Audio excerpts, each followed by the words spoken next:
Our contemporary reading is an excerpt from the revised preamble to the Constitution of the Uniting Church, passed at the 12th Assembly of the National Assembly. As the Church believes that God guided it into union in 1977, so it believes that God is calling it to continually seek a renewal of its life as a community of First Peoples and of Second Peoples from many lands, and as part of that, to recognise that, one, when the churches that formed the Uniting Church arrived in Australia as part of the process of colonisation, they entered a land that had been created and sustained by the triune God they knew in Jesus Christ. 2, through this land, God had nurtured and sustained the First Peoples of this country, the Aboriginal and Islander peoples, who continued to understand themselves to be the traditional owners and custodians, meaning sovereign in the languages of the First Peoples, of these lands and waters since time immemorial.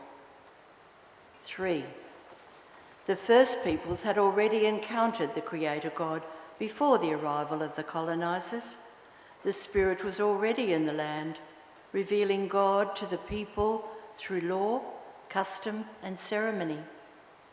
The same love and grace that was finally and fully revealed in Jesus Christ sustained the First Peoples and gave them particular insights into God's ways.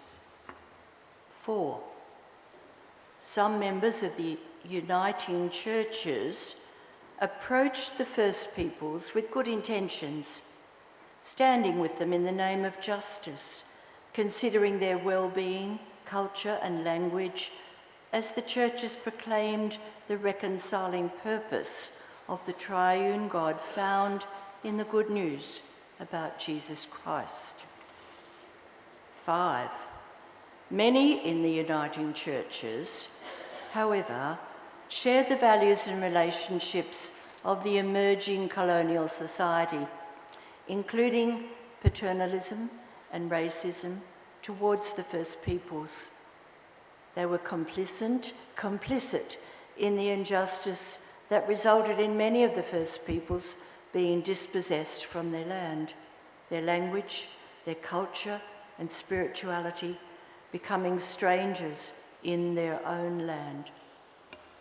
6, the Uniting Churches were largely silent as the dominant culture of Australia constructed and propagated a distorted version of history that denied this land was occupied, utilised, cultivated and harvested by these First Peoples, who also had complex systems of trade and interrelationships.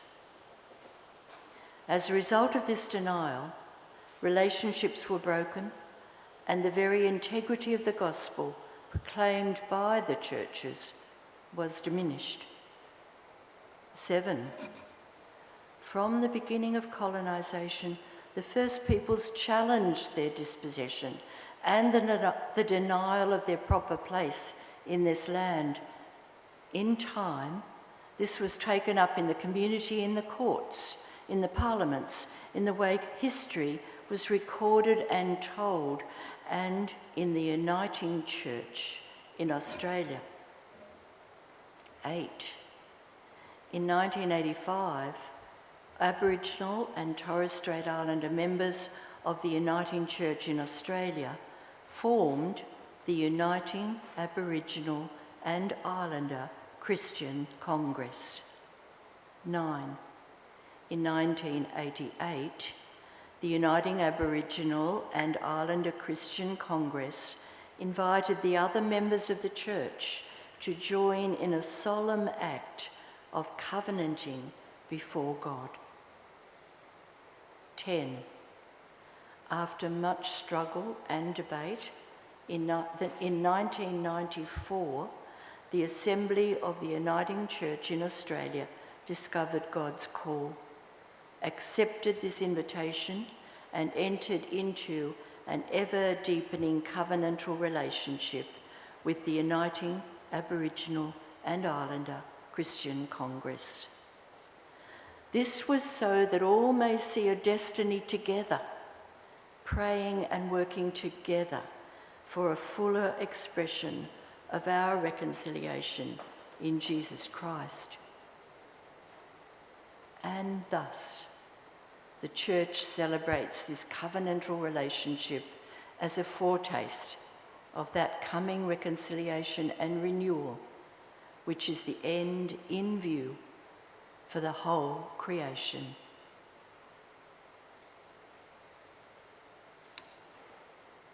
For invitations that come from truth-telling and truth-listening, thanks. We give thanks. This is the voice of Luke echoing down through the centuries. Jesus came to Nazareth, where he had been brought up. Entering the synagogue on the Sabbath, as was his habit, he stood up to do the reading.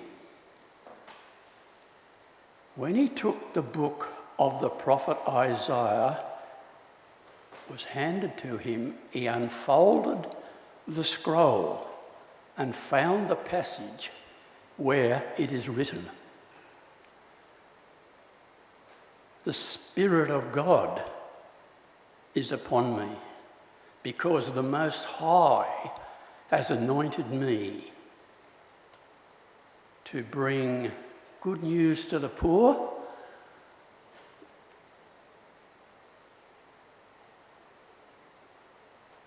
He has sent me to proclaim liberty to those who are held captive, recovery of sight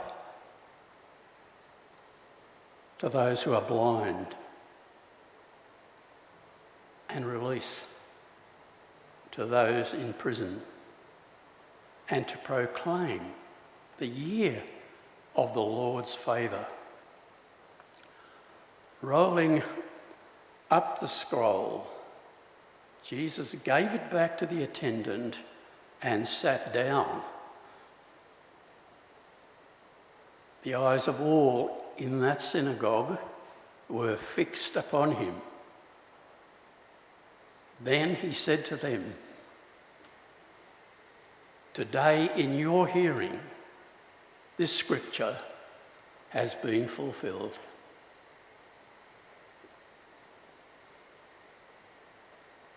For the proclamation of God's pathway of love to justice, we give thanks.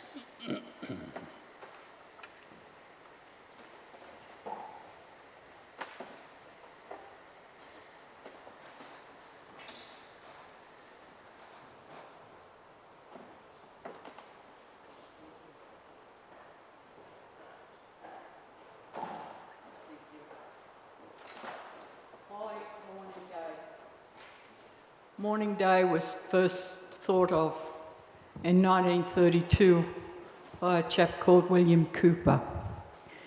He, together with another one, Bill Ferguson, and Auntie Margaret Tucker, who was one of the stolen generation, got together with Shadrach James and Ernest Onus. Now those last two were Melbourne boys. I know because the Onuses, Uncle Bill Onus was my uncle, Aboriginal way. There's a lot of things we say Aboriginal way because it's people who have an influence on our lives in some way. They become kin. I had a mother, and she was the most outstanding mother anybody could ever have. She taught me. She walked her Christianity. She learnt to read by the Bible. She didn't hold the past in anger. She walked the future. She was one of the first Aboriginal women to purchase a house in 1957 through the Rural Bank. We had a business making baskets, florist baskets, as well as Mum went to work on the railway as a cleaner. So we were able to buy that house in 6 years. But Mum was one of the stolen generation, and I am her memory bearer, because there is not a day that I don't know that happened to her. She would talk about it, especially when she got Alzheimer's, and she would repeat herself about the young days. My mother was 3 years of age when she was taken off her mother, who was only 18. Now, our generations run in years of 15, so that wasn't young for an Aboriginal woman to have a child. She never met her mother again till she was 19, after she'd been put out to domestic service as an apprentice. And there was nothing there when they met again. There was no feeling. But she always spoke of her mother, Frida Wells, who married a page. She never knew she had a brother. And I'm going to go forward now many years, because I want you to understand this is what Aboriginal culture is about. Mum was in a documentary called Lousy Little Sixpence. It's on SBS in demand, and her name is Violet. You can watch it at any time. And one day I was living with Mum. I'd moved back home after a couple of years to look after her. And a knock came to the door. And he was a big Koori boy. I tell you, he was big, he was tall. And he said, "Are you Karen?" I said, "Yes." He said, "I'm your Uncle Albert." And I knew who he was straight away. And I raced out and I got Mum and I said, "Come in. I want to show you something." And Uncle Albert looked at Mum and he said, "I'm your brother. I'm Frida's son." And the bond that wasn't there with Frida became a bond with him. Sadly, he passed away 2 years later from lung cancer. But they met, they came together. But do you know, in all of Mum's life, not once did she think of the past in anger. Not once. She forgave. And as Christians, we look to Christ's prayer to God, "Forgive us our trespasses as we forgive those who trespass against us." So how can I, as a Christian, how can I not follow his example? Yes, I'm Aboriginal and I have my spirituality. My spirituality is made up of the land that my ancestors cared for, the land that the Great Spirit byAunty gave us. That's who we call God, byAunty. And if you look at when Moses went up on that mountain, you know, when they did that big walk, he went walkabout up there. He asked this burning bush, "Who shall I say sent me?" He's referring to the Israelites in Egypt. And the burning bush said, "Tell them I am sent you." Now, when you break down the word byAunty, at B-I-A-M-E, it is be, I am me. So we have the one God. So that'll give you some connection. After the land, he gave us the land to look after, to care for. He gave us our country. I am Gumbanga, Yagal and Gadigal. I was born and raised in Gadigal country in Alexandria, so my roots are here. But I also have roots in Gadigal country, which is Yagal country, which is the Clarence River mob, and Gumbanga, which is Nambucca, the western side of the Pacific Highway, right up to Grafton and the headlands of the Clarence. So I cover all three. But mostly I'm Aboriginal. I'm a First Nations woman. I'm given the respect of the young ones. And I have to admit it, some that are older than me, they call me Auntie. So that those two are very important to me. Then, of course, would come language, which I do not have anymore. I have a few words, like Yarali, Yaraligan, man, woman, meals, Jingan, and a few other words. I am known in Yagal speak as a Guri, not a Kuri. So it's very similar. Then, of course, comes the most important part, is kinship. Kinship is not only blood, it's people you meet along the way that make you who you are. That is the important thing.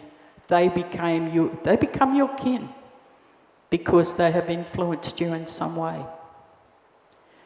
And then lastly, it's ceremony. And ceremony is just a dance of thanks. Thanks to the Great Spirit for everything that has been given to us. I had this written out today, but it was mostly covered, so I didn't go on with a lot of what I say. I'll do that this afternoon at Crave MCC. But one of the books in the Bible that is mentioned is my favourite book that you mentioned, and that's Isaiah.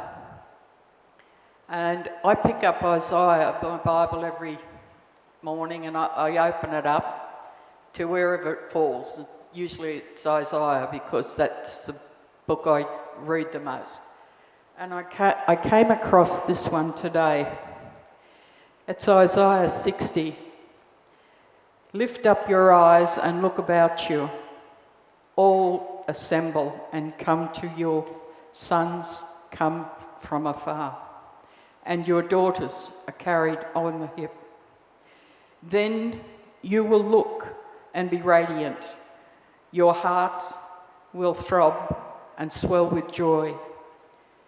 The wealth of the seas will be brought to you, and the riches of the nations will come. I do not celebrate the past, for the past is the past. And to live with hate in your heart only hurts you. How can I hate you or you? I can't. That's not what my mother taught me. My mother is me, and I am my mother. And that is the way it's been for 60,000 years, 4,000 generations of Aboriginal people. It has been a matriarchal society. Now, I have one last thing to say to you. That's all right. And I'd like to read you a poem. One that I wrote back in 1990 for the FIH World Cup. That's hockey. Yes, I was a jock. And I also played cricket. I was the first women's president of the Sydney Women's Cricket Association, so I've had my hands in many pies. So it's called Walking Together. So just open your hearts to it, would you? The droning of the didgeridoo as the clapsticks play along. The sounds of my people's corroboree as they sing their dreaming song. For 60,000 years or more, my people walk this land. The lands have changed in many ways. Sometimes it's hard to comprehend. But though long gone are my tribal ways after a millennia of age, I cannot forget the stories of old, for these are my heritage. But to live in anger at the past is wrong, as hate's such a wasted emotion. So let's forgive our troubles. Say hello, my friend, and let's forge a greater nation. I hold out my hand to you in peace, to you in love, that we may all join together and forge this great nation. Thank you.